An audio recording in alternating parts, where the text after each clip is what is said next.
Selamat datang di channel Edi Family. Perjalanan penuh makna kali ini adalah menyusuri Selat Bosporus dengan Bosporus Quiz. Kenapa penuh makna? Karena tidak hanya menikmati keindahan Selat Bosporus, tapi di sini kami akan menjajahi di mana tempat diperkirakan Muhammad Al-Fatih bersama pasukannya mengangkat kapal-kapalnya ke atas Bukit Galata agar bisa melampaui rantai besi yang dipasang di selat ini agar kapal musuh tidak bisa lewat. Yuk, mari kita ikuti.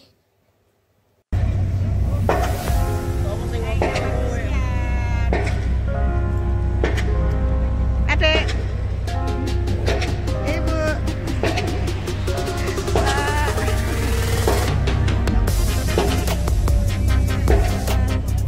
Bosporus.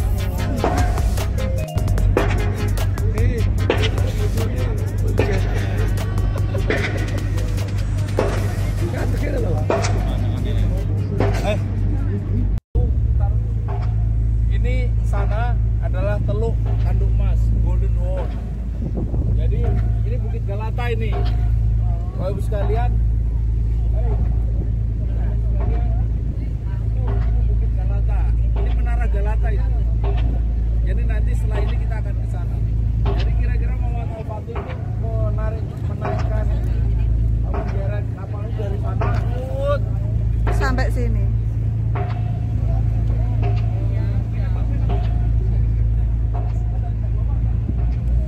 Bapak Ibu, sekarang kita sudah masuk ke bagian Bosporus, Selat Bosporus. Selat Bosporus sepanjangnya 36 km. Selat ini memisahkan dua benua Asia dan benua Eropa. Sekarang kita akan berjalan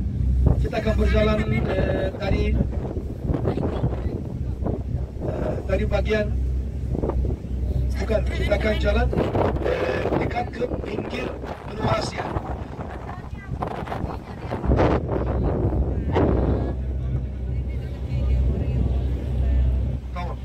Oke, Bapak Ibu, di bawah ini ada ada kafeteria. Kalau ada yang mau bisa beli teh 10 lira, kopi 30 lira, Indomie itu 50 lira. Kalau bisa beli.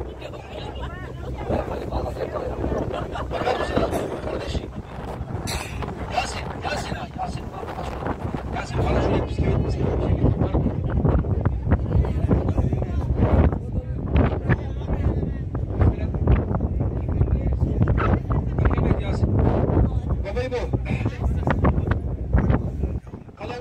kalau anda mau boleh pesan dari Yasin, teman saya orang yang jalan-jalan di sini. Namanya Yasin, dari suratul Yasin. Yasin, namanya Yasin. Oke. Bisa minta dari Yasin.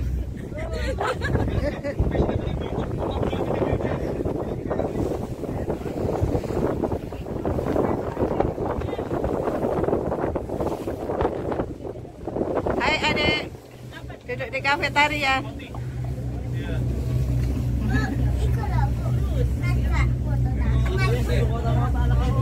Apa? Ama bir tane büyük şey unutma Yasin. Bapak Ibu, ini sebelah kiri Anda bisa lihat kapal yang besar. Kota Venezia.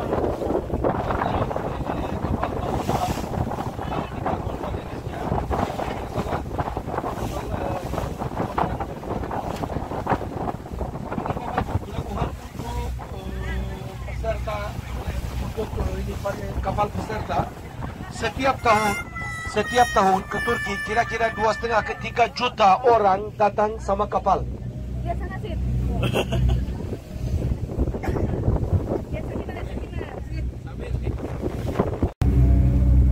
Kita melewati Istana Dolmabahce. Burung.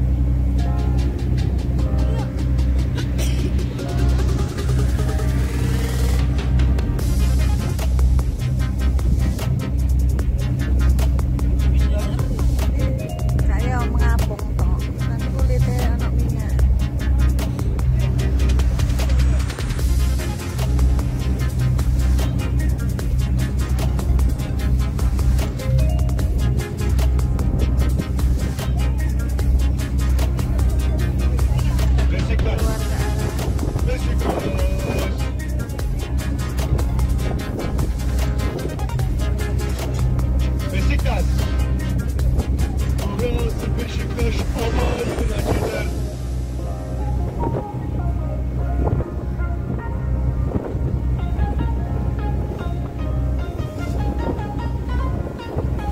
Bapak Ibular.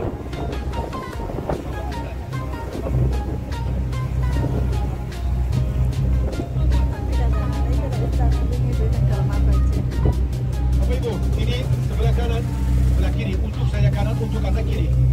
Untuk beberapa di depan. Ini Istana Dolma Baca. Ini adalah istana yang kita mengunjungi kemarin. Ya itu lho Mbak, lapangan itu lho Mbak. Coba buka itu. Beli jendela yang tak buka.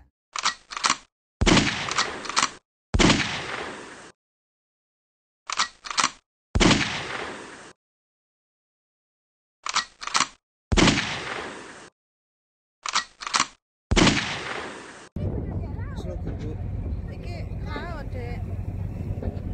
Anu beruber ya. Selat iku antara dua iki.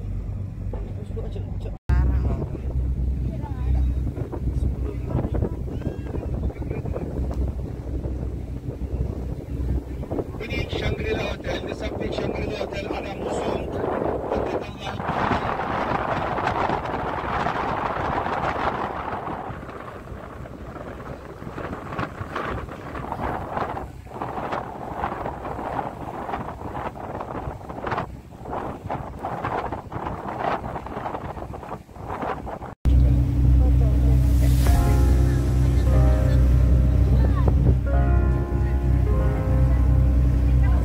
Hotel paling mahal di Turki, Four Seasons Hotel.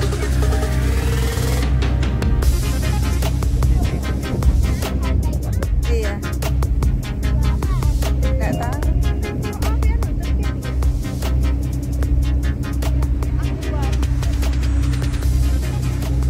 Bisa tadi basic tas bisa. Organisasi untuk wedding ceremony, untuk resepsion, untuk meeting ini dipakai. Tapi ada beberapa kamar di sini. Ada beberapa kamar di sini. Itu dijual. Misalnya kalau seorang mau menginap malam di sini bisa, tapi itu terlalu mahal. Harganya 15.000 American dollar satu malam di sini. Wow. Dan sebelah sana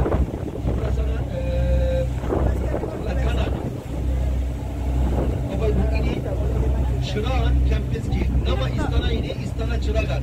Ini hotel istana, ini hotel Çırağan Kempinski.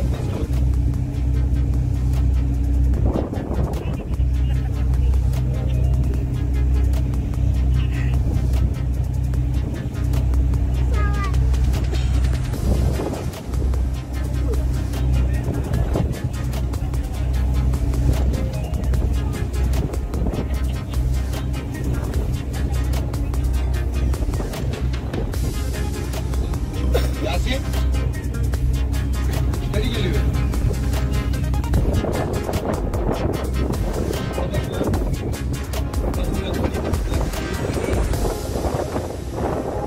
Ini high school, tapi high school yang teknis, bukan high school yang biasa.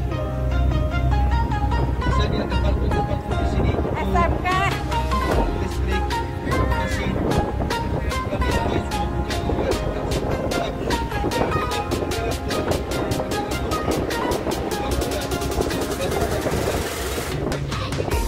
Universitas Galatasaray. Universitas Galatasaray punya tim sepak bola. Sepak bola yang UEFA Cup, Copa Eropa. Sekarang itu masih aktif dan produktif di salah satu universitas yang tinggi.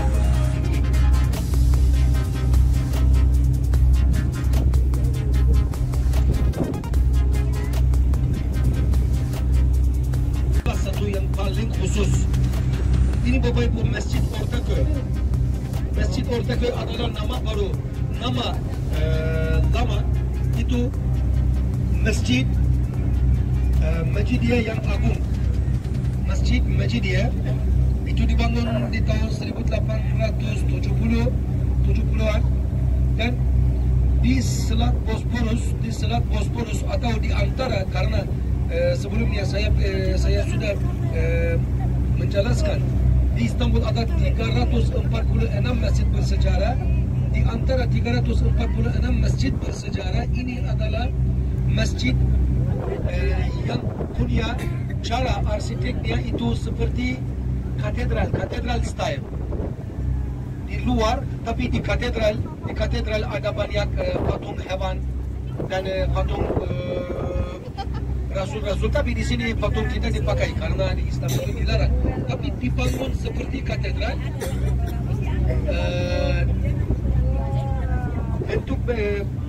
Bentuk-bentuk yang berada di luarnya itu beda. Ya Bapak Ibu, sekarang kita lewat dari bawah jembatan Bosporus. Bapak Ibu, jembatan ini di dunia ini adalah jembatan pertama yang menghubungkan dua benua di dunia. Dibangun tahun 1969 pembangunannya mulai, dan 71 pembangunannya selesai. Bapak Ibu, sepanjangnya 1,8 km dan setinggi 60 meter. Kota Istanbul ini adalah jembatan pertama. Ada dua jembatan lagi dibangun setelah pembangunan jembatan ini. Sekarang ada 3 jembatan. Ini jembatan pertama. Bapak Ibu, kota Istanbul adalah kota satu-satunya yang Anda bisa menyeberang dari benua Eropa ke Asia ke Eropa dalam 2-3 menit. Sekarang Bapak Ibu, kita menyeberang dari pinggir Eropa ke pinggir Asia, dan dari situ kita akan pulang ke pelabuhan.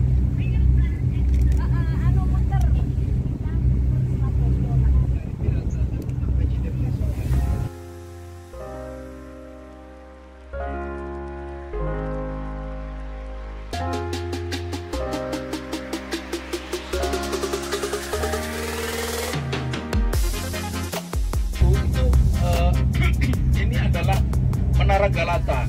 Bapak Ibu sekalian, tadi itu ada Dolma Paji. Nah, kapal Muhammad Al-Fatih 72 itu kira-kira ditarik di sebelah mana? Diperkirakan itu tidak jauh dari benteng dari Istana Dolma Paji. Karena itu adalah titik yang paling landai di situ. Ini cerita tahun 1450 kan, yang daerah sini ini masih hutan. Jadi Muhammad Al-Fatih dilihat dari sana itu tidak terjadi apa-apa. Tapi ternyata Muhammad Al-Fatih itu dia tebang pohon-pohon di dalam hutan itu dan tidak terlihat oleh Konstantin yang ada di sana. Dia berdiri di benteng yang paling tinggi, tak terlihat. Mengapa? Karena tertutupi oleh pohon-pohon itu. Nah, pohon itu ditebang, dirubuhkan, kemudian menjadi semacam jalan gitu. Yang kemarin sudah dijelaskan, dilumuri minyak zaitun, menjadi oily wood, yaitu. Jadi kayu yang ya berminyak begitu. Nah, jadi panjangnya itu 2,5 kilo. Dari titik ini ke sana itu 2,5 kilo. Kebayang oleh kita 2,5 kilo. Tetapi Muhammad Al-Fatih punya perhitungan 2,5 kilo itu panjang jalur. Kalau kita bisa menarik separuhnya 1,25 kilo, maka selebihnya itu tinggal diluncurkan saja. Berarti kita hanya memikirkan bagaimana 1,25 kilo itu. Dan itulah pekerjaan dia. Dalam satu malam, dia sebut kemarin 56 kapal. Di riwayat lain ada 72. Kalau satu malam itu 12 jam, berarti 1 jam berapa kalau 72? 1 jam itu 6 kapal. Kalau 1 jam 60 menit, berarti satu kapal 10 menit. Luar biasa. Dan itu adalah ide cemerlang Muhammad Al-Fatih ketika dia sampaikan kepada kepada tentaranya, kepada para pembantunya. Pembantunya itu kalau bahasa Jawanya belenggong. Belenggong itu nggak percaya, nggak terpikir sama sekali oleh mereka bahwa itu strategi yang sangat jitu. Mereka tidak bisa berkata apa-apa kecuali menuruti semua rencana Muhammad Muhammad Al-Fatih, dan ternyata betul bahwa itu menjadi awal dari jatuhnya benteng Konstantinopel karena kapal itu kemudian tiba di seberang sana. Nah ini, jadi nanti kita akan naik ke sana. Ini Menara Galata, ini menara baru, bukan di masa Muhammad Al-Fatih, tapi menarik jika kita bisa naik. Hanya kalau jumlahnya segini banyak, saya tidak yakin apakah kita bisa naik karena harus pakai lift atau pakai tangga. Tapi kalaulah tidak bisa, kita cukup di bawah. Bapak Ibu sekalian, nanti kalau di bawah menara, Bapak Ibu sekalian bisa buka Google Map. Google Map itu pasti akan ada posisi kita di situ. Lalu coba bayangkan rekonstruksi perjuangan atau usaha Muhammad Al-Fatih pada waktu itu yang berusaha menarik 72 kapal dari sana ke sini. Itu bisa terlihat.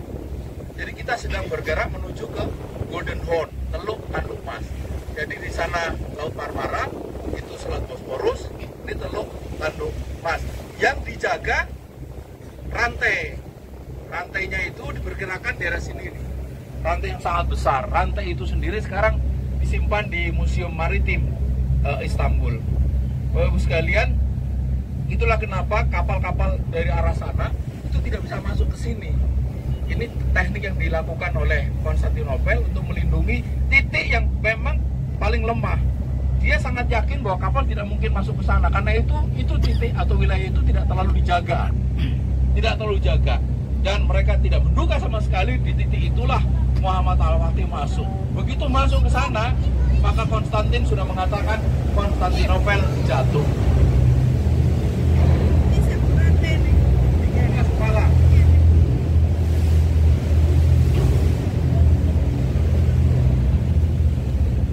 Kepala, Pak. Nah, kita sudah masuk Teluk Tanduk Mas atau Golden Horn. Gitu. Jadi Bapak Ibu sekalian, landscape Istanbul di sisi sana, di sisi sana terutama itu tampak sekali dihiasi oleh kubah-kubah masjid yang mirip-mirip gitu, mirip-mirip sehingga kita kadang-kadang sulit membedakan ini masjid apa masjid apa. Gitu. Tempat makan. Saya khawatir salah saja untuk menyebut itu. Kalau tidak salah ya, ini itu masjid Sulaimania. Sulaimania itu adalah masjid yang sangat besar, meskipun bukan paling besar, tetapi yang paling istimewa adalah kubahnya itu, beratnya itu 1000 ton. Kubahnya 1000 ton, hampir tanpa tiang, seperti hanya masjid biru itu. Dan dibangun oleh Khalifah Sulaimania Al-Qanuni. Ini bukan. Ya, tapi pokoknya daerah sini lah ya. Memang agak susah membedakan satu dengan yang lain, kecuali kalau kita sudah hafal betul. Nah, Bapak Ibu sekalian, Sulaiman Al-Qanuni itu khalifah yang sangat terkenal. Dia meletakkan prinsip-prinsip pembuatan peraturan perundang-undangan, makanya disebut Al-Qanuni. Tapi khalifah yang pertama adalah Sultan Salim I. Sultan Salim I. Jadi Muhammad Al-Fatih itu bukan khalifah. Muhammad Al-Fatih itu adalah sultan. Terima kasih sudah menyaksikan video kami sampai selesai.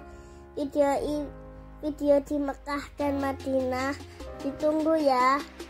Edisi Turkinya juga masih banyak loh. Jangan lupa like, subscribe, dan share ya. See you.